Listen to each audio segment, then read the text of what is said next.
Jai Hind दोस्तों, welcome back to Smart IAS Foundation. You are watching Assam Prairie with me where I will discuss weekly specific Assam specific current affairs. So from last week October 19 to October 25 we will discuss these topics from current affairs from both prelims and mains perspective. Let's discuss the agenda once. आज के असम प्रहरी का agenda हम discuss कर लें. So the very first topic is 164th celebration of Phulaguri Dhawa दिवस. फूलगुरी धावा या फूलगुरी धेवा के नाम से भी इसे प्रोनाउंस करते हैं. ये आसाम में one of the earliest documented peasant uprising को शो करता है कि जब गांव वाले ब्रिटिश अत्याचार के अगेंस्ट खड़े हुए और उन्होंने इतिहास में अपना नाम दर्ज कर दिया. ऐसे टॉपिक्स ना सिर्फ असम की हिस्ट्री, इंडिया की हिस्ट्री में एक इंपॉर्टेंट प्लेस रखते हैं, बल्कि एपीएससी सिविल सर्विसेज एग्जामिनेशंस के लिए या बाकी एग्जामिनेशन में भी एक इंपॉर्टेंट टॉपिक होता है. आप कई बार इसको मेंस और प्रीलिम्स के क्वेश्चंस में देख चुके होंगे. ये अगेन इस बार फिर से करंट में मेंशन था, आसाम ट्रिब्यून में और बाकी न्यूज पोर्टल में कवर किया गया. सॉरी, आज हम इसको डिस्कस करेंगे. Second topic would be hand foot and mouth disease. Hand foot and mouth disease एक वायरल इन्फेक्शन है, एक वायरस बॉर्न डिजीज है जिसके डिटेल्स हम डिस्कस करेंगे प्रीलिम्स और मेंस दोनों पर्सपेक्टिव से. प्रीलिम्स में क्या देखो, जैसे अभी मैंने बोला ना कि वायरस बॉर्न डिजीज है, तो ये जो वायरस बॉर्न डिजीज होती है, ये वायरस बॉर्न डिजीज किस तरह से स्प्रेड होती है, कौन सा इसका मेन टारगेट ग्रुप होता है, किन्हें ज्यादा प्रिकॉशंस रखने की जरूरत होती है, ऐसी चीजें प्रीलिम्स में बड़ी काम आती हैं एमसीक्यू में. और मेंस में ऐसे डिजीज को कैसे टैकल किया जाए वो जीएस पेपर 3 एंड 5 में पूछा जा सकता है. The third topic would be river tourism in Assam. Assam पूरे नॉर्थ ईस्ट इंडिया, स्पेशली हम नॉर्थ ईस्ट इंडिया की बात करें तो नॉर्थ ईस्ट इंडिया की एक लाइफ लाइन सबसे बड़ी रिवर ब्रह्मपुत्रा, इसके ऊपर रिवर टूरिज्म. अभी भी ब्रह्मपुत्रा रिवर में कम्यूटेशन के लिए ब्रह्मपुत्रा रिवर को यूज किया जाता है एक जगह से दूसरी जगह जाने के लिए. We have inland water transport, IWT हमारे पास है ना, इनलैंड वाटर ट्रांसपोर्ट है हमारे पास. पर हम रिवर टूरिज्म के रूप में इसको कैसे डेवलप कर सकते हैं, specially taking inspiration from Ganga river. Ganga river में हमने रिवर टूरिज्म में अच्छा काम किया है गवर्नमेंट ने. और अगर हम यूरोपियन मॉडल को देखें तो यूरोप में कई ऐसे रिवर्स हैं जहां पे रिवर टूरिज्म को सबसे पहले डोमेस्टिक लेवल पर प्रमोट किया जाता है. और डोमेस्टिक लेवल पे अगर ये रिवर टूरिज्म अच्छा है यूरोपियन में, तो ये इनका क्या करता है ना, इनके टूरिज्म को भी सपोर्ट करता है. आप यहां से घूमने गए, आपने देखा कि अच्छा वहां की रिवर जो है पतली रिवर है, छोटी सी रिवर है, ब्रह्मपुत्र गंगा जैसी बड़ी भी नहीं होती है, बट अच्छा काम करने की वजह से लोकल टूरिज्म को प्रमोट करता है. The fourth topic would be गज मित्र स्कीम. गज मित्र स्कीम, गज वर्ड लिखा हुआ है, वी ऑल अंडरस्टैंड. गज वर्ड का मतलब क्या होता है, एलिफेंट्स. गज मित्र स्कीम ये ना ह्यूमन एनिमल कोऑर्डिनेशन को शोकेस करेगा कि किस तरह से ह्यूमन एंड एनिमल एक साथ को एग्जिस्ट कर सकते हैं प्रॉपर कोऑर्डिनेशन से, जिससे कि ह्यूमन एनिमल वाले जो कॉन्फ्लिक्ट है वो भी खत्म हो जाए और हम एलिफेंट्स का कंजर्वेशन भी कर सकें. इन चारों टॉपिक से रिलेटेड आपके लिए मेंस प्रैक्टिस क्वेश्चन भी होगा और फिर प्रीलिम्स का प्रैक्टिस क्वेश्चन भी. ये आज का आसाम प्रहरी का मेन एजेंडा होगा. रीड एंड रिफ्लेक्ट सेक्शन में आए तो आज मैंने तुम्हारे पढ़ने के लिए दो टॉपिक डिसाइड किए हैं. पहला है आसाम ट्रिब्यून से leadership versus management. Shri Mukesh Agrawal sir ने इसको लिखा है, लीडरशिप वर्सेस मैनेजमेंट. एक बड़ा अच्छा आर्टिकल है. आपको ना एसे के साथ साथ एथिक्स पेपर में और अपने लाइफ में लीडरशिप और मैनेजमेंट क्या होता है, क्या बारीकियां होती है दोनों की, क्या फाइन डिटेल होता है, कैसे leadership is more than just managing the things, बड़े अच्छे से इन्होंने मुकेश अग्रवाल सर ने आसाम ट्रिब्यून में प्रेजेंट किया है. आप इसको पढ़िए. दूसरा, इंडियन एक्सप्रेस का एक आर्टिकल मैंने रीड एंड रिफ्लेक्ट के लिए लिया, reversing the American brain drain, is the Indian government scheme enough. यहां पे इंडियन एक्सप्रेस में ये चीज लिखा जा रहा है कि अभी अमेरिका, जिस तरह से अमेरिका ने कई सारे tariff as well as non tariff measures लिए हैं, कई टाइप्स के सैंक्शंस, या फिर जो अमेरिका की जो मेक अमेरिका ग्रेट अगेन मागा पॉलिसी है, जिसके वजह से वो बाकी दुनिया के देशों के अगेंस्ट डोनाल्ड ट्रंप की जो सरकार है वो कई टाइप के सैंक्शंस, कई टाइप के ऑब्स्टेकल्स खड़े कर रही है. उसमें इंडियन गवर्नमेंट का भी, या इंडिया की जो इंडिया का आप जो ह्यूमन डेवलपमेंट है ना, जो ह्यूमन रिसोर्स है इंडिया का, उस ह्यूमन रिसोर्स को इंडियन गवर्नमेंट कैसे यूज कर सकती है इस केस में. क्योंकि इंडिया से कई लोग इंजीनियर्स के फॉर्म में, डॉक्टर्स के फॉर्म में, साइंटिस्ट के फॉर्म में, है ना, बाकी अलग अलग रोल में भी जाके यूएसए में या कई नेशन में काम करते हैं। हम अगर यूएसए अमेरिका की बात करें तो अगर अमेरिका की सरकार खुद अगर इंडियन को आने से रोकने की कोशिश कर रही है, या रोकना ना कहें तो डिस्करेज करने की कोशिश कर रही है, उस केस में गवर्नमेंट ऑफ इंडिया क्या बेहतर कर सकती है कि वो ब्रेन ड्रेन भी रुक जाए, लेकिन लोगों की एस्पिरेशन कम नहीं हो, लोगों की एस्पिरेशन को भी हवा मिले। अगर किसी के अंदर एस्पिरेशन है, किसी के अंदर एम्बिशन है, तो वो उस एम्बिशन को भी पूरा करे। ऐसा नहीं है कि सिर्फ भारत में रहने की वजह से उसके एस्पिरेशन, उसके एम्बिशंस कम हो, वो अपना मन मार के यहाँ रहे, उसको लगे कि नहीं मेरे अंदर जो टैलेंट है मैं अमेरिका जाके बढ़िया कर सकता था। वैसा नहीं हो, वो सारी फैसिलिटी उसको भारत में, इंडिया में मिले, ताकि भारत देश भी बढ़े और उस इंसान का भी इंडिविजुअल ग्रोथ हो। ये इंडियन एक्सप्रेस के इस टॉपिक में बड़े अच्छे से एक्सप्लेन किया गया है। सो ये आपके आज के रीड एंड रिफ्लेक्ट के सेक्शन हो गए, जो आपकी रीडिंग अंडरस्टैंडिंग कैपेबिलिटी को बढ़ाने के लिए है। ये दोनों टॉपिक न्यूज़पेपर से। अब हम आते हैं पहले टॉपिक पर। तो हमारा पहला टॉपिक था 164th एनिवर्सरी ऑफ फूलगोरी धेवा दिवस और फूलगोरी धावा दिवस। हम पढ़ते हैं इसके बारे में कि किस तरह से अंग्रेज राज के खिलाफ सॉरी एक्सक्यूज मी, अंग्रेज राज के खिलाफ, ब्रिटिश रूल के खिलाफ किस तरह से आसाम में यहां फार्मर्स ने, पीजेंट्स ने, विलेजर्स ने आवाज उठाई थी। उन्हें अपनी जान की बाजी लगानी पड़ी, आप यहां पे इस मेमोरियल में देख सकते हो। पर इन्होंने अंग्रेजों के खिलाफ अपने डिसकंटेंट को, अपने डिससेटिस्फैक्शन को शोकेस किया था। One of the earliest uprising था, ना सिर्फ आसाम के लिए बल्कि पूरे इंडिया के लिए भी, है ना। वन ऑफ द अर्लीस्ट मैं बोल रहा हूं, ठीक है। क्यों? क्योंकि 1861 में किया गया। इसके पहले भी इंडिया के कुछ पार्ट्स में हम पीजेंट अपराइजिंग देखते हैं, लेकिन कुछ ही देखते हैं। That's why you can call it one of the earliest, not only in Assam but in entire India. Okay, चलिए अब हम देखते हैं कि क्यों हम फूलगोरी धेवा दिवस के बारे में, फूलगोरी धावा दिवस के बारे में पढ़ रहे हैं। So it is 164th anniversary, जो कि कहां ऑब्जर्व किया गया? रहा नगांव रीजन, आसाम में, राइट।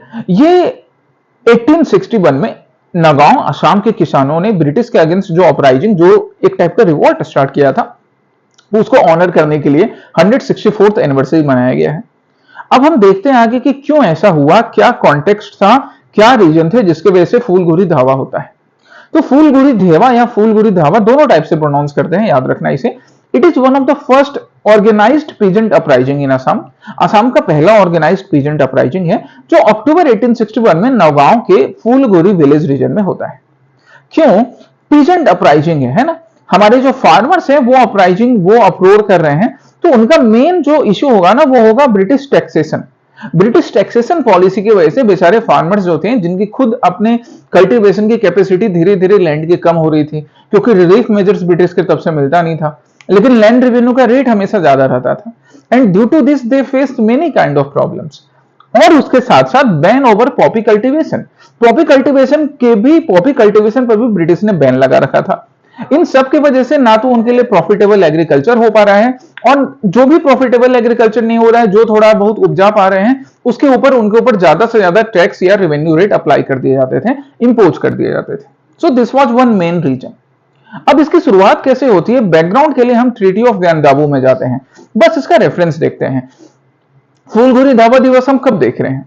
1861 अक्टूबर, है ना।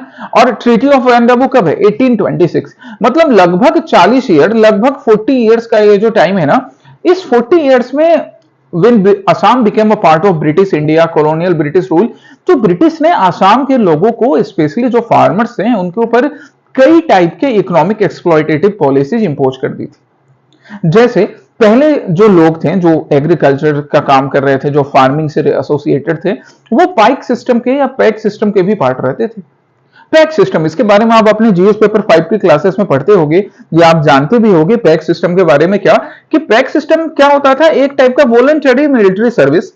जैसे घर में सपोज 2 लोग हैं, उन 2 लोग में से एक पर्सन जो है, इसके अलग अलग डिटेल्स हैं, छोटे छोटे और डिटेल्स हैं, जिसके बारे में आप जीएस पेपर 5 में पढ़िएगा। मैं आपको बेसिक बता रहा हूं। ये पैक सिस्टम उड़ीसा में, बंगाल में, आसाम में, हर जगह इस तरह से अप्लाई होता था। तो क्या बताया मैंने कि घर में जैसे 2 लोग हैं, उनमें से एक पर्सन जो है, that person is healthy, right. Most of the time males, कभी कभी फीमेल्स भी प्रेफर किए जाते थे, but most of the time males. तो ये जो मेल हेल्दी मेंबर है घर का, राजा ने उसको बोला कि देखो अभी एग्रीकल्चर का सीजन नहीं चल रहा है, तुम क्या करो, मेरी आर्मी में सर्व कर लो, मेरी आर्मी में सर्व कर लो। इस तरह से वो क्या गया, राजा की आर्मी में सर्व कर रहा है। इवन उसके बाद उसको चांस दिया जाता था कि अगर सपोज मान लो बैटल नहीं हुआ या फिर उसका जो सर्विस का टेन्योर है वो कंप्लीट हो गया और एग्रीकल्चर का सीजन स्टार्ट हो रहा है, तो वो वापस आके अपने फील्ड में काम भी कर सकता है। उस टाइम में उसी के घर का कोई दूसरा पर्सन या उसके गांव का, उसके मोहल्ले का, उसके रीजन का कोई दूसरा पर्सन जाके आर्मी में सर्व करेगा। तो ये ना एक पैक सिस्टम चलता था, पार्ट टाइम।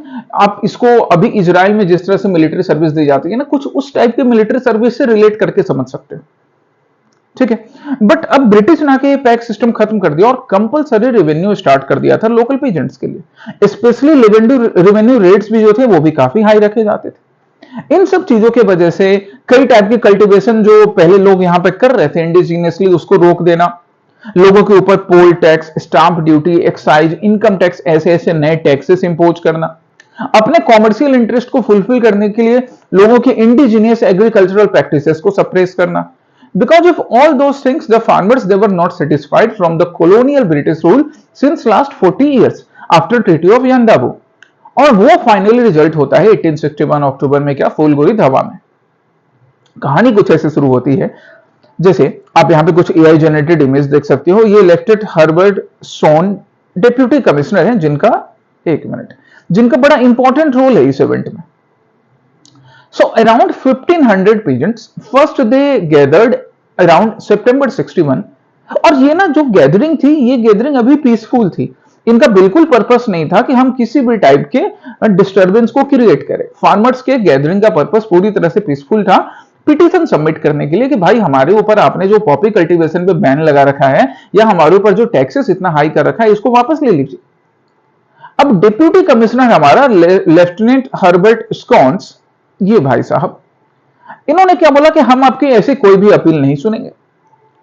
अब जब लोग, जो हमारे डिप्यूटी कमिश्नर है, जो डीसी है, उसके इस स्टेटमेंट से जब लोग डिससेटिस्फाई हुए, नाराजगी भी थी लोगों में, तो लोगों ने फिर क्या बोला कि हम एक और पब्लिक ऑर्गेनाइजेशन, एक और पब्लिक मीटिंग करेंगे, जिसको राजी मेल बुला सकते हैं, एक और लार्ज गैदरिंग की जाएगी।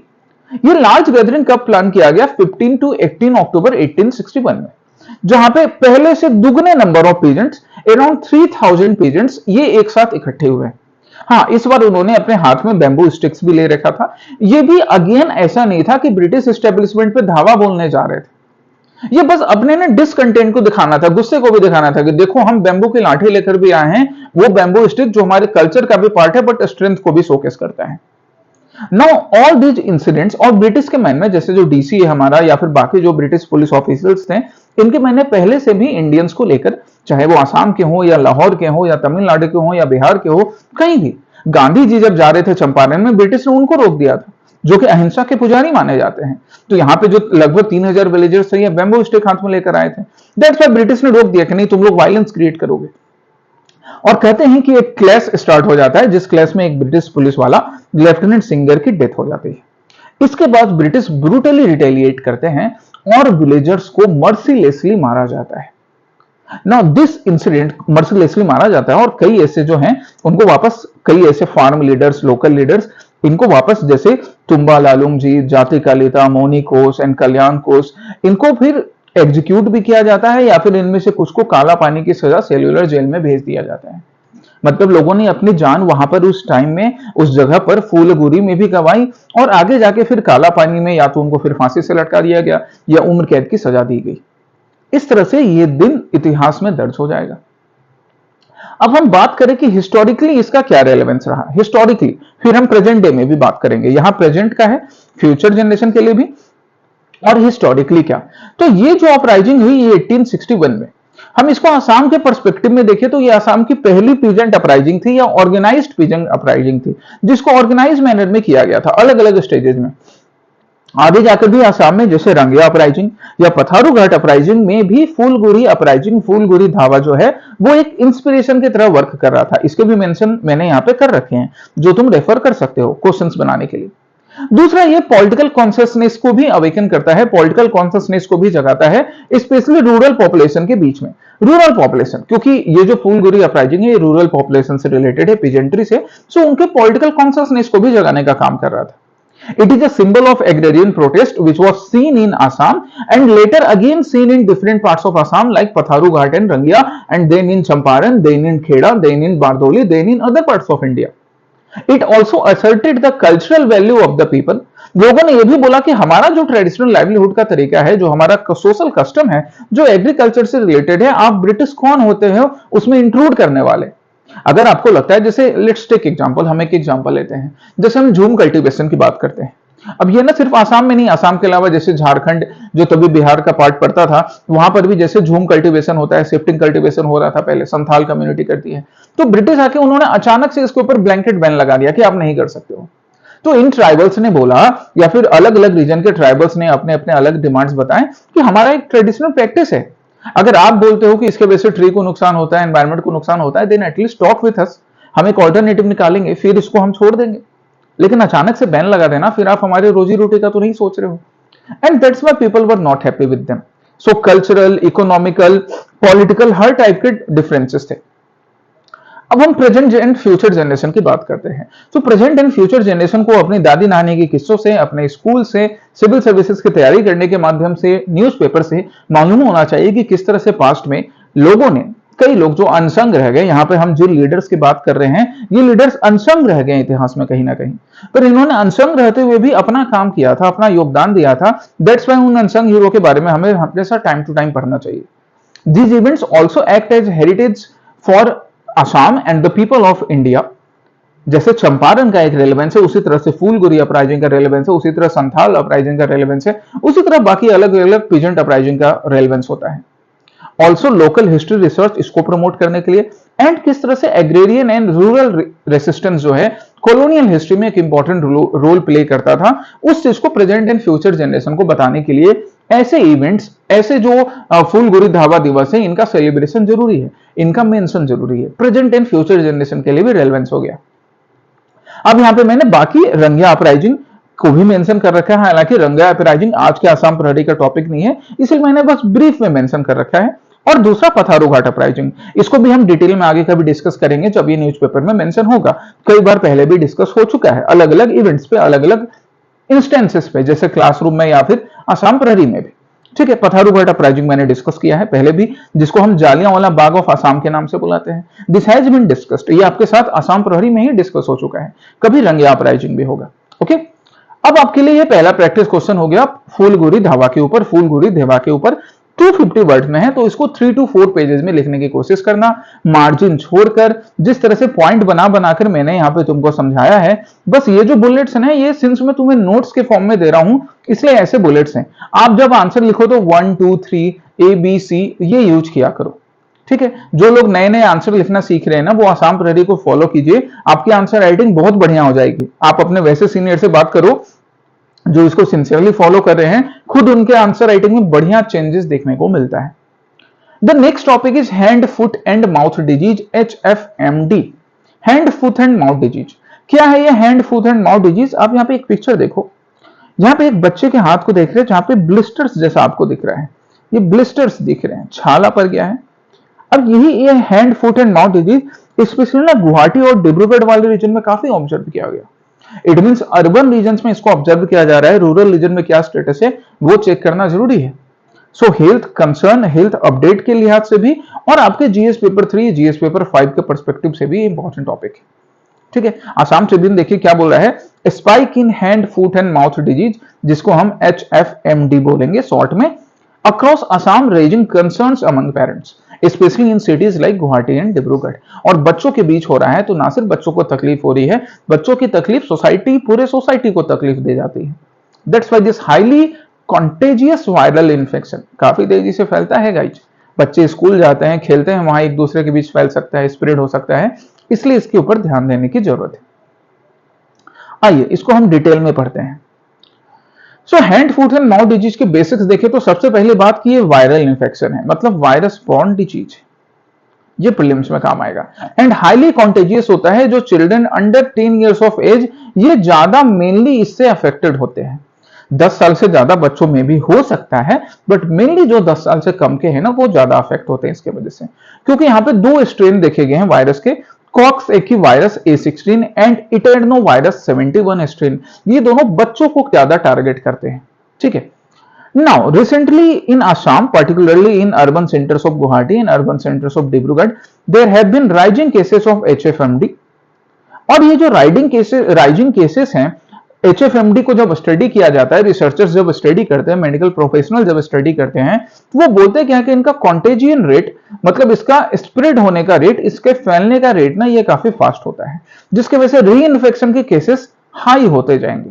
एक तो बच्चों का स्कूल में खेलना, बच्चों का आपस में घरों में खेलना, या धीरे धीरे धीरे बच्चों से हो सकता है कि उनके जो बड़े हैं, 2-4 साल बड़े, 10, 12, 14 साल के बच्चे, उनमें भी ये स्प्रेड हो सकता है।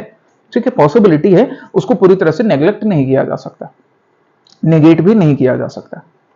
क्यों ऐसा हो रहा है, क्या स्टेटस है? तो हम डिब्रूगढ़, गुवाहाटी रहा, इस रीजन में मल्टीपल केसेस देखे गए। जो पेडियाट्रिशियंस हैं, जो स्पेशली बच्चों को देखते हैं, जो डॉक्टर्स हैं, उन्होंने बोला कि बच्चों की बॉडी में अनयूजुअल किस्म के fever, body ache, mouth ulcers as well as blisters on hand, feet, knee and elbow देखे गए। ये अनयूजुअल है, क्योंकि ये बाकी रीजन से भी हो सकता है, बट ये अनयूजुअल अभी विटनेस किया गया, अभी ऑब्जर्व किया गया। री इन्फेक्शन के केसेस काफी ज्यादा है, दैट्स वाई ज्यादा से ज्यादा बच्चे इसके वजह से अफेक्ट हो रहे हैं।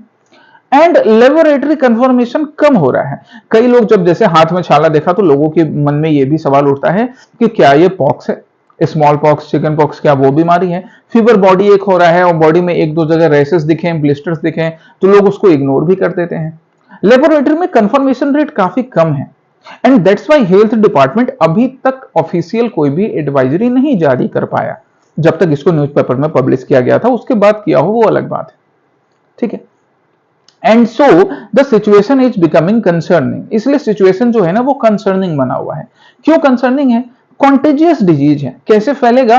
तो सलीवा, म्यूकस, ब्लिस्टर फ्लूइड, मतलब वो जो हाथ में ब्लिस्टर्स बने हुए देखे थे, अगर वो फूट कर बॉडी के बाकी पार्ट पर पहुंचे या दूसरे बच्चे तक पहुंचे तो वो भी अफेक्ट हो जाएंगे। स्टूल, इन सब से ये डिजीज ना एक पर्सन से, एक बच्चे से दूसरे बच्चे में फैलता है। And that's why the cases, जैसा अभी एक बार फिर से ये इमेज देखो, ये इमेज देखो, यहां पे आप देख सकते हो ब्लिस्टर्स हाथ में दिख रहे हैं, बॉडी के बाकी पार्ट में भी दिखते हैं। तो दैट्स वाई कंफ्यूजन क्या होता है, मिस्टेकन आइडेंटिटी मिजल्स या चिकन पॉक्स को लेकर। इंस्टीट्यूशनल रिस्पांस काफी पुअर है। ऑफिशियल एडवाइजरी न्यूज़पेपर में पब्लिश होने तक नहीं आई थी, स्कूल गाइडलाइंस भी प्रॉपर नहीं था, अवेयरनेस कैंपेन भी नहीं देखा गया उतना ज्यादा। And that's why viral mutation होने के भी चांसेस हैं। अब ये वायरल म्यूटेशन क्या है, ये वर्ड हमने कोविड के टाइम में देखा, कोरोना के टाइम में देखा कि किस तरह से कोरोना का जो वायरस था ना, वो म्यूटेट कर रहा था। म्यूटेट करके वो, जैसे सपोज फॉर एग्जांपल, एक एग्जांपल मैं देता हूं तुम्हें, ये जो HFMD डिजीज हो गया, यहाँ पे फीवर हो रहा है बच्चों को, तो डॉक्टर ने क्या किया, एक पैरासीटामोल सजेस्ट किया, पर वो जो वायरस है ना, जिस वायरस की वजह से डिजीज हो रहा है, उसने म्यूटेट किया खुद को, और जिस पैरासीटामोल डोज से पहले रिलीफ मिल रहा था, अब उसका उस पर कोई असर नहीं पड़ रहा है। और जब कोई असर नहीं पड़ रहा है, या सपोज कोई एंटीबायोटिक दी गई, कोई वैसी दवाई दी गई, म्यूटेट होने के बाद असर नहीं पड़ रहा है, तो फिर उस सिचुएशन को ट्रीट कर पाना और ज्यादा मुश्किल हो जाता है। And that's why this viral mutation thing is really concerning, कि अगर ये ज्यादा फैलेगा तो फिर कैसे बचाया जाएगा बच्चों को, कैसे सोसाइटी में इस आउटब्रेक को रोका जाएगा। एंड अनप्रिपेयर्डनेस होना, ये भी एक बड़ा कंसर्न है। इट मींस ओवरऑल हम देखें तो हेल्थ इंफ्रास्ट्रक्चर लेवल पर, अवेयरनेस के लेवल पर, एंड गवर्नमेंट इंस्टीट्यूशनल सेटअप के लेवल पर, तीनों जगह पर lack of awareness, lack of preparedness देखी जा रही है। These are the concerning things. ये कंसर्निंग थिंग्स हैं जिसके बारे में लोगों को भी अवेयर होना चाहिए और सरकार को ज्यादा प्रोएक्टिव होना चाहिए। इसके क्या इंप्लीकेशंस पड़ेंगे वो देखें हम। इंप्लीकेशंस होगा पोटेंशियल रीजनल आउटब्रेक। अभी गुवाहाटी, डिब्रूगढ़ के कुछ रीजन में देखा गया, ये रीजनल आउटब्रेक के रूप में स्प्रेड हो सकता है। इकोनॉमिक डिस्ट्रप्शन, स्कूल्स बंद होंगे, पेरेंट्स बेचारे परेशान होंगे, इकोनॉमिक डिस्ट्रप्शन क्रिएट होगा स्टेट में, साथ ही साथ इकोनॉमिक बर्डन भी पड़ेगा हेल्थ का उन फैमिलीज के ऊपर, गवर्नमेंट हॉस्पिटल्स के ऊपर। स्ट्रेन इवोल्यूशन, वही म्यूटेशन जो अभी मैंने समझाया कि म्यूटेशन के केस में ऐसे वायरस बॉर्न डिजीजों को कंट्रोल कर पाना बड़ा मुश्किल हो जाता है। And erosion of public trust on government authorities and government health facilities, this is a big concern. ये एक बड़ा कंसर्न है, पब्लिक हेल्थ इंप्लीकेशंस हैं। नाउ गवर्नमेंट इस चीज को कैसे फिक्स कर सकती है? तो गवर्नमेंट इसको फिक्स करने के लिए integrated disease surveillance programme start कर सकती है, जिसके लिए NCDC, national centre for disease control का हेल्प लिया जा सकता है। State health department they should start school level preventive circulars. अगर स्कूल को थोड़े टाइम के लिए बंद करवाने की जरूरत हो, या फिर वहां पे अवेयरनेस कैंपेन स्टार्ट करने की जरूरत हो, कुछ सैनिटेशन फैसिलिटी प्रोवाइड करने की जरूरत हो, एंटीबायोटिक, एंटीवायरल मेडिसिन देने की जरूरत हो, मतलब जो कुछ भी स्कूल लेवल पे किया जा सकता है, स्टेट हेल्थ डिपार्टमेंट कर सकता है, वो करना चाहिए। And no local outbreak investigation teams भी डिप्लॉय करनी चाहिए, जिससे लोकल लेवल पर, मोहल्ला लेवल पर, वार्ड लेवल पर ऐसा आउटब्रेक ना फैले, पब्लिक के बीच पैनिक ना हो। And so these are the way forwards, यही वे फॉरवर्ड है, जहां पर भी वे फॉरवर्ड ही थे, गवर्नमेंट रिस्पॉन्सिबिलिटी कैसे फिक्स होगी उसको और भी हमने वे फॉरवर्ड के रूप में डिसाइड किया है। क्या? Include HFMD under notifiable disease. अगर एचएफएमडी को हैंड फूट माउथ डिजीज को अगर नोटिफिएबल डिजीज में इंक्लूड किया जाएगा तो गवर्नमेंट नोटिफिकेशन ज्यादा जल्दी होता है और केस रिपोर्टिंग जल्दी होने के वजह से, नोटिफिकेशन जल्दी होने के वजह से गवर्नमेंट एजेंसीज जो भी हेल्थ डिपार्टमेंट है वो ज्यादा बेहतर काम कर सकती है। Public health communication system should be better, reporting as well as connecting with the parents, connecting with the school authorities should be better, ज्यादा बेहतर होना चाहिए। ज्यादा बेहतर होने की वजह से क्या होगा, ऐसे डिजीज को कंट्रोल किया जा सकता है। Launching media campaign at local level in SMEs and other regional languages which are being spoken in Assam as well as in Hindi and English languages, उसमें भी, बांग्ला में भी। Institutional preparedness at health level, मतलब हेल्थ सेंटर लेवल्स पर, साथ ही साथ district administration जो लेवल है, डिस्ट्रिक्ट एडमिनिस्ट्रेशन लेवल पर भी इंस्टीट्यूशनल प्रिपेयर्डनेस की जरूरत है। एंड लॉन्ग टर्म मेजर्स भी अडॉप्ट करने चाहिए। लॉन्ग टर्म मेजर्स, म्यूटेशन को रोकना, national viral disease control framework में एचएफएमडी को इंक्लूड करना, ऐसे फ्यूचर में होने वाले ऐसे किसी भी वायरल आउटब्रेक से बच्चों को बचाने के लिए या बच्चों के अलावा बाकी एज ग्रुप को भी बचाने के लिए पहले से प्रिपेयर होना, ये लॉन्ग टर्म मेजर्स कहलाते हैं। So these are the way forwards. अब इनके बेसिस पर आपके लिए ये रहा अगेन दूसरा मेंस बेस्ड प्रैक्टिस क्वेश्चन। कुछ स्टूडेंट की कॉपी में मैंने देखा कि वो अभी भी कंक्लूजन कीवर्ड लिखते हैं। कंक्लूजन कीवर्ड लिखने के लिए नहीं होता गाइज, इसलिए मैं यहां क्रॉस करके देता हूं तुम्हें बस बताने के लिए। देखो दिस इज द कंक्लूजन, ऐसे कंक्लूजन आंसर में लिखा जाएगा, कुछ नया यहां मैंने नहीं लिखा है। कंक्लूजन आप अपने आंसर से ही प्रिपेयर करते हो, बस इसको मैंने यहां लिखकर कट कर दिया तुम्हें समझाने के लिए। तो तुम अपने आंसर में ना तो कट करना है ना लिखना है, आपको कंक्लूजन कीवर्ड ही नहीं मेंशन करना है। आप अपने आंसर में कंक्लूजन मेंशन कर दो, आपका इवैल्यूएटर खुद पढ़ के समझ जाएगा। अब ये 150 वर्ड का आंसर आपके लिए ये रहा, 150 वर्ड का क्वेश्चन रहा आपके लिए। नेक्स्ट टॉपिक पर आते हैं अब हम। चलिए नेक्स्ट टॉपिक है रिवर टूरिज्म का। आसाम में रिवर टूरिज्म का क्या पोटेंशियल है, इसको हम इंडिया के साथ कंपेयर करेंगे, इंडिया के सक्सेसफुल रिवर टूरिज्म एग्जांपल्स के साथ कंपेयर करेंगे और पढ़ेंगे।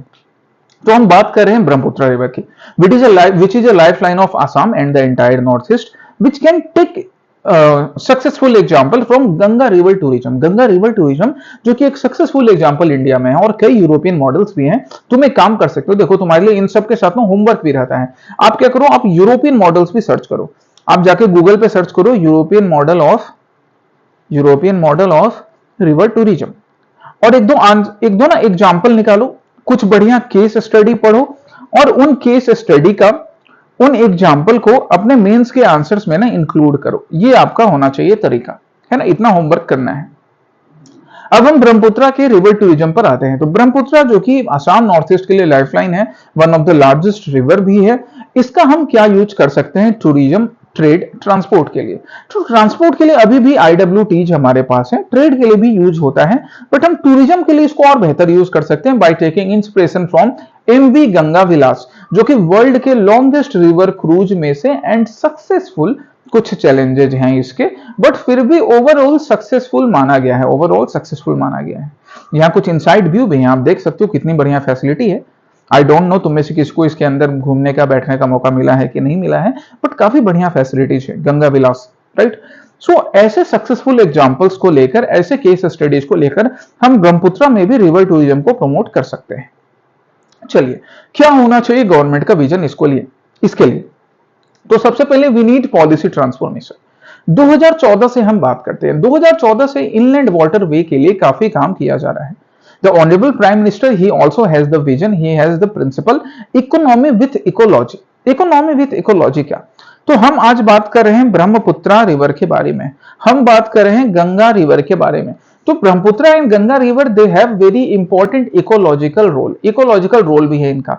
लेकिन अगर हम इसी इकोलॉजी को मेंटेन करते हुए सस्टेनेबल मैनर में अगर हम रिवर टूरिज्म स्टार्ट कर सकें, अगर हम रिवर के थ्रू इनर ट्रेड प्रमोट कर सकें, तो हम ना इकोनॉमी और इकोलॉजी दोनों को साथ में लेकर चल सकते हैं। यही पॉलिसी ट्रांसफॉर्मेशन 2014 से किया जा रहा है, जिसको और आगे बढ़ाने की भी जरूरत है। Next is developing institutional leadership. ये इंस्टीट्यूशनल लीडरशिप के लिए inland waterway authority of India IWAI जो है ये अपना काम करेगा, जो कि देश की Act East policy and maritime India vision 2030 के अकॉर्डिंग अलाइन होता है। Inland waterway authority of India IWAI के बारे में पहले भी मैंने प्री सिक्योर के सेशन में, प्री सिक्योर, अच्छा प्री सिक्योर, कल भी मुझे एक स्टूडेंट का मैसेज मिला कि सर मुझे प्री सिक्योर सितंबर से नहीं मिल रहा। तो माय डियर, तुम लगता है लेट हो पढ़ाई में ना, थोड़ा अलर्टनेस दिखाओ। मैंने कई बार अपडेट किया है कि प्री सिक्योर का जो सेशन है वो अब स्मार्ट आईएएस यूपीएससी इस चैनल पर सितंबर से मैं करवा रहा हूं, रेगुलर है, सितंबर में भी रेगुलर है, अक्टूबर में भी रेगुलर है, अभी दिवाली, दुर्गा पूजा, छठ के टाइम में भी मैंने प्री सिक्योर रेगुलर करवाया है। तो आपको रेगुलरली फॉलो करना है, आप स्मार्ट आईएएस यूपीएससी चैनल से इसको फॉलो करते जाइए। स्मार्ट आईएएस वाले चैनल पे, स्मार्ट आईएएस फाउंडेशन के चैनल पे आपका आसाम प्रति रेगुलर है ही। तो यहाँ पे मैंने IWAI के बारे में पहले भी पढ़ाया है, आप जाके उन वीडियोस को या उन पीडीएफ को फिर से एक्सप्लोर करो, और अगर नहीं होता है तो एटलीस्ट गूगल करके भी IWAI के बारे में पढ़िए। Third is integrated approach. अब inland waterway authority of India हो गया, यह गवर्नमेंट ऑफ इंडिया की जो एक्सटर्नल अफेयर्स मिनिस्ट्री है या फाइनेंस मिनिस्ट्री है। अब देखो इन तीनों के बीच में एक इंटीग्रेटेड अप्रोच चाहिए।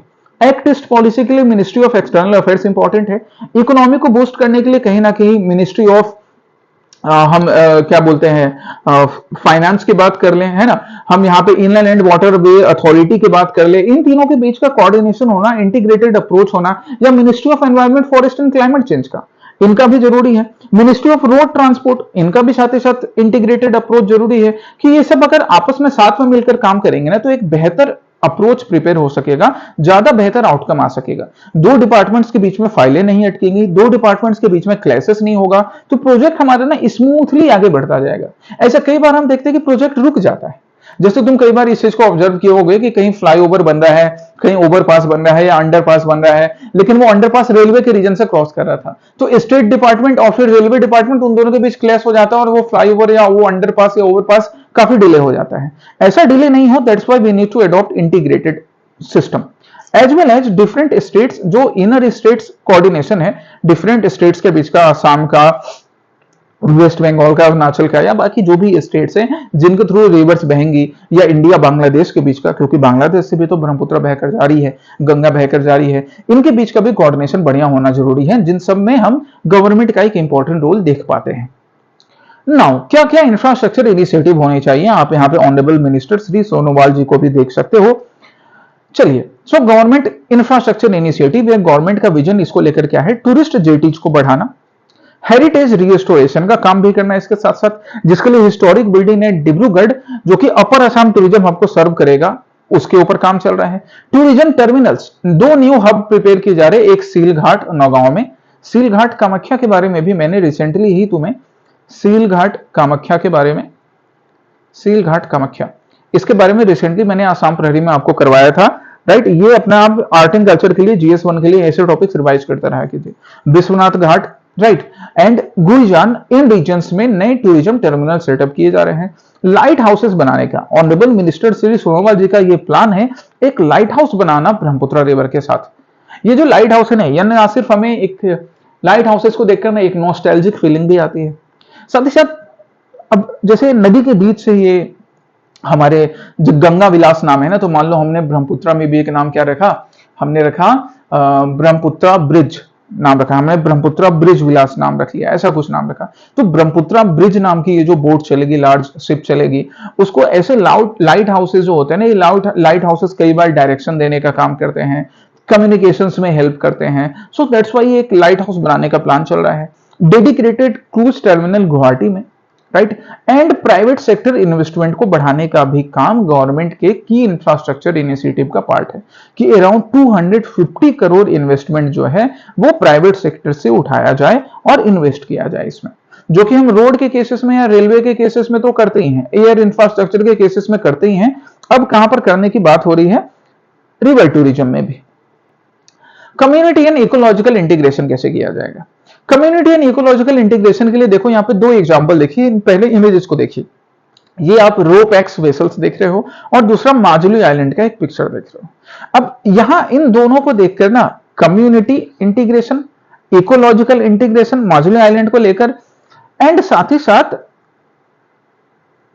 टेक्नोलॉजिकल इंटीग्रेशन, ये तीनों चीज कम्युनिटी, इकोलॉजिकल, टेक्नोलॉजिकल इंटीग्रेशन को हम समझते हैं। सो कम्युनिटी कनेक्टिविटी कैसी होगी? Deploying ro pax vessels on routes like Neamati, Kamalabari, Sualkuchi, Guwahati. अगर हम इस रीजन में रो पैक्स वेसल्स को ज्यादा से ज्यादा प्रोवाइड करेंगे ना, तो लोगों का जो कम्यूटेशन हो पाएगा, लोगों का एक तरफ से दूसरी तरफ जाना, एक जगह से दूसरे जगह जाना, रोड पे एक तो ट्रैफिक कम होगा, लोगों को ज्यादा कन्वीनियंस मिलेगा, जिससे कम्युनिटी कनेक्टिविटी प्रमोट होगी। Cultural and eco tourism integration भी ब्रह्मपुत्रा काजीरंगा वाले रीजन में, या मानस नेशनल पार्क वाले रीजन में, या माजुली आइलैंड वाले रीजन में, अगर यहां पर भी हम रिवर टूरिज्म को प्रमोट कर सकते हैं, तो कल्चर, उस रीजन का कल्चर, उसको ज्यादा एक्सपोजर भी मिलेगा, साथ ही साथ इको टूरिज्म भी प्रमोट होगा उस रीजन में। हाँ, यहां पे हमें ध्यान देने की जरूरत है कि इको टूरिज्म के केस में हम सस्टेनेबिलिटी को ध्यान दें, कि हम माजुली की जो एक आइडेंटिटी है, एक कल्चरल इकोलॉजिकल आइडेंटिटी है, या काजीरंगा मानस की है, हम उसको हानि ना पहुंचाएं। And then also revenue for conservation of either ropax vessels और माजुली आइलैंड और Kaziranga islands as well. Revenue भी क्रिएट करना या टेक्नोलॉजी का यूज करना कंजर्वेशन एफर्ट्स को भी कंटिन्यू रखने के लिए। देन हम आसाम और पूरे नॉर्थ ईस्ट इंडिया के लिए सिग्निफिकेंस की बात करें, it would create economic empowerment, it would make the state economically empowered, not only one state but different states जहां पर भी ये टूरिज्म पास होगा, या जो दूसरे स्टेट जिनसे कि riverine tourism, riverine tourism directly connected भी नहीं है, फिर भी इनडायरेक्टली, अब अगर सपोज गुवाहाटी तक, मान लो हम गुवाहाटी तक बात कर रहे हैं, हम गुवाहाटी तक बात करें कि एक पर्सन वो अरुणाचल प्रदेश से ट्रेवल करते हुए ब्रह्मपुत्रा रिवर के थ्रू, या सपोज गंगा का कनेक्टिविटी किया गया, वो गुवाहाटी पहुंचता है। अब मेघालय तो इसका डायरेक्टली पार्ट नहीं बनेगा, बट अगर आप सपोज शिलोंग घूमने के लिए लोग फ्लाइट से तो आते हैं ना, वो ऐसे रिवराइन टूरिज्म से भी विजिट करते हुए गुवाहाटी आएंगे और फिर शिलोंग घूमने जाएंगे। कॉस्ट अगर थोड़ा कम रखा जाए, इन सब चीजों को ध्यान दिया जाए, या फिर जहां पे टर्मिनल्स बनाए जा रहे हैं वहां पे मेघालय टूरिज्म, नागालैंड टूरिज्म को भी प्रमोट किया जाए, तो उनको भी फायदा होगा, उनके यहाँ भी इकोनॉमिक एम्पावरमेंट क्रिएट होगा, कल्चरल रिवाइवल भी होगा डिफरेंट रीजन्स का, एनवायरमेंटल बैलेंस भी बना रहेगा, स्ट्रेटेजिक कनेक्टिविटी एक्टिस्ट पॉलिसी जो इंडिया की है वो बढ़ेगी, एंड इंडिया का जो सॉफ्ट पावर प्रोजेक्शन है वो बढ़ेगा। सॉफ्ट पावर प्रोजेक्शन, टूरिज्म को प्रमोट करना, ये सॉफ्ट पावर प्रोजेक्शन का एक पार्ट होता है, जैसे यूरोप कर रहा है उसी तरह भारत भी कर सकता है। Okay, but there are some challenges as well, और उन चैलेंजेस को डील करने के लिए उनके साथ साथ वे फॉरवर्ड भी हैं। चैलेंजेस क्या? चैलेंजेस है ब्रह्मपुत्रा रिवर का वाटर लेवल इंक्रीज होना, सीजनल फ्लक्चुएशंस इंक्रीज होना, और कभी कभी डिक्रीज भी होना, ये दोनों ना नेविगेशन को अफेक्ट करता है। ब्रह्मपुत्रा जो है, ब्रह्मपुत्रा रिवर के ऊपर हम ब्रह्मपुत्रा की बात कर रहे हैं, यहां पे रिवर टूरिज्म की बात कर रहे हैं, balancing tourism expansion with river ecology, ये सबसे बड़ा चैलेंज होता है, क्योंकि अब आज क्या है, अक्टूबर 25 को मैं ये सेशन तुम्हारे लिए रिकॉर्ड कर रहा हूं, अभी कितनी गर्मी है तुम सब बाहर देख सकते हो। क्लाइमेट चेंज का इंपैक्ट ना अब सिर्फ किताबों तक या यूपीएससी के सिलेबस तक नहीं है, विजिबल है। सो क्लाइमेट चेंज हो या फिर रिवराइन पॉल्यूशन है, इन सबको ध्यान में रखने की जरूरत है कि हम टूरिज्म तो प्रमोट करें लेकिन रिवर की इकोलॉजी ना डिस्टर्ब कर दें, as well as maintaining the benefits, maintaining the identity of the local communities, local community की जो अपनी ट्रेडिशनल आइडेंटिटी है उसको भी मेंटेन करना, उसको एक्सपोजर मिले, बिल्कुल मिले, पर उनकी आइडेंटिटी भी हार्म ना हो, ये ऐसे कुछ चैलेंजेस हैं, और इन चैलेंजेस से डील करने के लिए आपके साथ वैसे ही रिलेटेड वे फॉरवर्ड भी होंगे।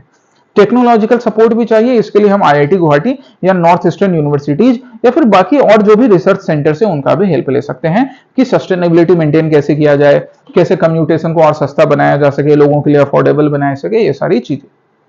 And now the mains based practice question, ये आपका आज का third mains based practice question हो गया। एक एक करके इसको लिखकर इवेलुएट करवाया करो अपने टीचर्स से। द फोर्थ टॉपिक इज गज मित्र स्कीम। फोर्थ टॉपिक क्या है? गज मित्र स्कीम। गज मित्र स्कीम, गज मित्र स्कीम, यहां पर ह्यूमन और एनिमल, कौन सा एनिमल? मैन एंड एलिफेंट के बीच के कोऑर्डिनेशन को प्रमोट करने के लिए, कोऑर्डिनेशन को प्रमोट करने के लिए एक गज मित्र स्कीम के बारे में बात हो रही है, जो कि ह्यूमन एनिमल कॉन्फ्लिक्ट को कम करेगा। ठीक है, और ह्यूमन और एलिफेंट दोनों साथ में क्या कर सकेंगे? कोएग्जिस्ट कर सकेंगे। यही गज मित्र का एक प्राइमरी पर्पस हो गया। क्यों किया जा रहा है? आप यहाँ पे एलिफेंट्स को भी देख रहे हो, लेकिन साथ साथ ये भी देख रहे हो that 1400 human and 1209 elephants have died in last 23 years. Last 23 years में लगभग 1400 इंसान ह्यूमन एनिमल और कौन सा एनिमल? एलिफेंट के साथ कॉन्फ्लिक्ट में अपनी जान गंवा चुके हैं। That's a concerning thing. इसके वजह से कंजर्वेशन एफर्ट्स भी कमजोर हो जाते हैं, एक जो कल्चरल बिलीफ है वो भी कहीं ना कहीं इरोड होती है। दैट्स वाई गज मित्र स्कीम एक ऐसा कम्युनिटी ड्रिवन इनिशिएटिव है जो इस चीज को रोक सके। चलिए, सो ह्यूमन एलिफेंट कॉन्फ्लिक्ट को रोकने के लिए गजमित्र स्कीम को लॉन्च किया जाएगा। आप अगेन एक पिक्चर देखो, ये पिक्चर्स अगेन इंटरनेट पर अवेलेबल ये पिक्चर है, टी गार्डन पे आप एक पिक्चर देख सकते हो और यहाँ पे कुछ बच्चे या कुछ लोगों को देख सकते हो कि किस तरह से एलिफेंट ये टी गार्डन के बीच में आ गए हैं और ये लोग भाग रहे हैं या उन एलिफेंट्स को भगाने की कोशिश कर रहे हैं। Sometimes this kind of confrontation lead to either harm to the elephants और डिस्ट्रक्शन ऑफ क्रॉप्स और इवन डेथ टू पीपल। ऐसा ना हो इसलिए गजमित्र स्कीम लॉन्च किया जाएगा। कॉजेज ऑफ कंफ्लिक्ट पहले समझ ले, फिर हम गजमित्र के डिटेल्स देखेंगे। तो कंफ्लिक्ट का कॉज होता है habitat loss and fragmentation. Human का हैबिटेट लॉस नहीं, एनिमल्स का हैबिटेट लॉस। अभी यहां पर आपने एक पिक्चर देखा क्या, टी गार्डन्स का, चाहे वो टी गार्डन्स हो या फिर राइस गार्डन्स हो, मतलब राइस फील्ड्स, पैडी फील्ड्स हो या फिर शुगर कैन फील्ड्स हो या कोई भी रीजन हो, बनाना फील्ड्स हो, है ना सिर्फ ये आसाम का प्रॉब्लम है, ऐसा ही दार्जिलिंग में है, ऐसा भी मध्य प्रदेश में है, अलग अलग रीजन पे जहां पर भी आपको एलिफेंट्स मिलेंगे वहां का चैलेंज है, वहां का प्रॉब्लम है। तो ह्यूमन क्या करता है, ह्यूमन अपने इंटरेस्ट को फुलफिल करने के लिए, अपने इकोनॉमिक कॉमर्शियल इंटरेस्ट को फुलफिल करने के लिए, है ना, अपनी फूड नीड को फुलफिल करने के लिए क्या कर रहा है, एक्सपेंड करते जाता है। और जो फॉरेस्ट वाले रीजन होते हैं उनको भी कट करके वहां पे या तो टी गार्डन बना देगा या पैडी फील्ड बना देगा या बनाना फील्ड बना देगा, ऐसा क्रिएट कर देगा। जैसे आसाम में हमने ये ऑब्जर्व कहा किया, सोनितपुर में, नगांव में, बक्सा वाले रीजन में, तो बेचारे एलिफेंट्स का तो घर टूट गया, तो वो किधर आएंगे, ह्यूमन के साथ ही कॉन्फ्लिक्ट होगा ना। Encroachment and agricultural expansion, illegal encroachment, illegal settling, ये तो एक बड़ा चैलेंज आसाम के लिए है ही, साथ ही साथ एग्रीकल्चरल एक्सपेंशन भी जो इनके साथ एसोसिएटेड रहता है। Electrocution and unsafe fencing. Electrocution कई बार क्या किया जाता है, लोग अपने तरफ से भी कर लेते हैं बिना सरकारी परमिशन लिए भी, अपने फील्ड के चारों तरफ ना, टी गार्डन के चारों तरफ या बनाना फील्ड जहां पे लगा है उसके चारों तरफ क्या करते हैं, इलेक्ट्रिकल वायर्स बिछा देते हैं, जिससे एलिफेंट की डेथ हो जाती है। 200 एलिफेंट तो इलेक्ट्रोक्यूशन की वजह से मारे गए हैं, अनसेफ इलेक्ट्रिकल फेंसिंग की वजह से। रेलवे लाइन का क्रिएट होना या रोड्स का बनना जिसके वजह से कॉलिजन होता है। हम north frontier railway Kamakhya Mirza and Hawaipur Lumding section में कई बार देख चुके हैं, एलिफेंट्स बेचारे ट्रेन से टकराते हैं, इंजर्ड हो जाते हैं बुरी तरह से या इवन डेथ भी होती है। एंड रिटेलिएटरी किलिंग, अब सपोज एलिफेंट एक विलेज में घुस के वहां पे अनफॉर्चुनेटली एक इंसान की डेथ हो गई, गांव वालों के बीच में उस इंसान के मरने को लेकर इतना गुस्सा होता है कि गांव वाले फिर एलिफेंट्स जहां रह रहे हैं उधर अटैक कर देते हैं, उधर धावा बोल देते हैं, एलिफेंट्स इंजर्ड होते हैं, मारे जाते हैं, पोचिंग होती है। सो जो एक रिलेशन था ना, भगवान गणेश के सर पर एक गज का सर है, एक हाथी का सर है, पर वो बिलीव इरोड हो जाती है और वो इरोड होने की वजह से दोनों के जो कोई एग्जिस्टेंस का जो आइडिया था इंडिया में, वो कोई एग्जिस्टेंस खतरे में आ जाता है। इस चीज को सही करने के लिए हम गज मित्र स्कीम का सहारा ले सकते हैं, देखते हैं। So it has been launched by government of Assam to reduce man elephant conflict. इसमें कम्युनिटी रैपिड एक्शन टीम्स बनाई जाएंगी जो 80 कॉन्फ्लिक्ट हॉटस्पॉट्स, 80 कॉन्फ्लिक्ट हॉटस्पॉट्स क्या हो गया, वैसे रीजन हो गए, वैसे रीजन्स जहां पर ना conflict between human and elephant काफी हाई है, उन रीजन्स को 80 कॉन्फ्लिक्ट हॉट स्पॉट में डिवाइड किया गया है across 8 districts of Goalpara, Udalguri, Nagaon, Baksa, Sonitpur, Golaghat, Jorhat and Biswanath. इन 8 डिस्ट्रिक्ट्स में 80 कॉन्फ्लिक्ट हॉट स्पॉट्स बनाए गए हैं, इसको ध्यान रखिएगा। आगे ये एक्सटेंड हो सकते हैं, बाकी डिस्ट्रिक्ट्स को भी इंक्लूड किया जा सकता है। अभी के लिए फिलहाल आप ये 8 डिस्ट्रिक्ट्स को देखिए। अब फिर हर टीम क्या करेगी, 8 ट्रेंड लोकल विलेजर्स को भी इसमें लेगी। कम्युनिटी पार्टिसिपेशन को ये दिखा रहा है, कम्युनिटी पार्टिसिपेशन या लोकल पार्टिसिपेशन को, क्योंकि लोकल पार्टिसिपेशन करने से ना हम कोई एग्जिस्टेंस को भी प्रमोट करेंगे, लोकल मेजर्स भी अडॉप्ट कर सकते हैं कॉन्फ्लिक्ट अवॉइड करने के लिए। इकोनॉमिक सपोर्ट भी है साथ में, इकोनॉमिक सपोर्ट देने से लोग कहीं ना कहीं, अगर जैसे मान लो एलिफेंट्स को तो इकोनॉमिक सपोर्ट की जरूरत नहीं पड़ती, इंसानों को है। अगर उनका क्रॉप लॉस हो गया तो सरकार बोलती है कि ठीक है आप परेशान नहीं हो, हम आपको इकोनॉमिक सपोर्ट देंगे, तो आप एलिफेंट्स के साथ ना अपने मन में एलिफेंट्स को लेकर या एलिफेंट्स के ग्रुप को लेकर, उनके हर्ड को लेकर कोई भी वैसे द्वेष की भावना नहीं रखनी है। दैट्स वाई 7500 रुपया पर बीघा क्रॉप डैमेज के लिए दिया जाएगा। अगर किसी इंसान की अनफॉर्चुनेट डेथ हो जाती है तो 5 लाख रुपीज का गवर्नमेंट सपोर्ट मिलेगा। एंड 20 करोड़ ऑलरेडी इस केसेस में, कंपेंसेशन के केसेस में करंट गवर्नमेंट दे चुकी है, 20 करोड़ रुपीज करेंटली। ठीक है, तो ये जो मेजर्स है, ये पॉइंट्स आप प्रीलिम्स के लिए याद रखिए, मेंस में भी वैल्यू एडिशन में काम आएगा।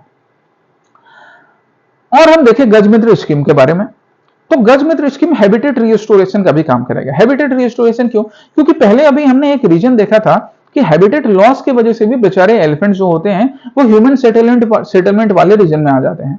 दैट्स व्हाई हम हैबिटेट रिस्टोर करेंगे bamboo and Napier grass plantation करके। टेक्नोलॉजिकल इंटीग्रेशन भी किया जाएगा जिससे इलेक्ट्रोक्यूशन की जरूरत नहीं पड़ेगी, इलेक्ट्रिकल लाइंस नहीं बिछाए जाएंगे, या AI enabled intrusion detection system लगाया जाएगा रेलवे लाइंस की तरफ या हाईवेज पर, जिससे कि ट्रेन जो है वो कोलाइड नहीं करें एलिफेंट से। इससे ना सिर्फ एलिफेंट की जान बचेगी बल्कि जो एक्सीडेंट है वो भी अवॉइड किया जा सकेगा। It is also being deployed, कुछ तो डिप्लॉय भी किए जा रहे हैं, जैसे हवाईपुर, लुमडिंग, कामाख्या, मिर्जा सेक्शंस में, और बाकी सेक्शंस में भी इसको धीरे धीरे डिप्लॉय किया जाएगा। एआई पावर्ड कैमरा ट्रैप्स लगाए जाएंगे अर्ली वार्निंग्स विलेजर्स को देने के लिए। ये कैमरा ट्रैप्स जो है ना, ये आपको रेलवे लाइंस में भी यूज हो सकेंगे।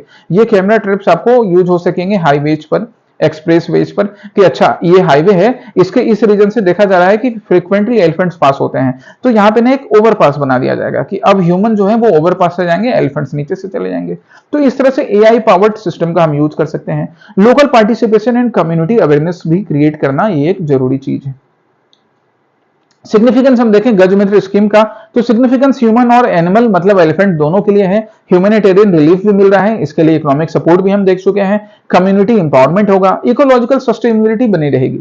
हमारा जो एलिफेंट है ना, इतना बड़ा एलिफेंट अम्ब्रेला तो रहेगा ही, अम्ब्रेला स्पीसीज होता है। अगर एक एलिफेंट का हम कंजर्वेशन करते हैं तो उस रीजन में किसी भी रीजन, किसी भी फॉरेस्ट की हम बात करें, किसी भी इकोलॉजिकल रीजन की बात करें, तो बाकी स्पीसीज का भी कंजर्वेशन हो सकता है। अम्ब्रेला स्पीसीज होती हैं ये।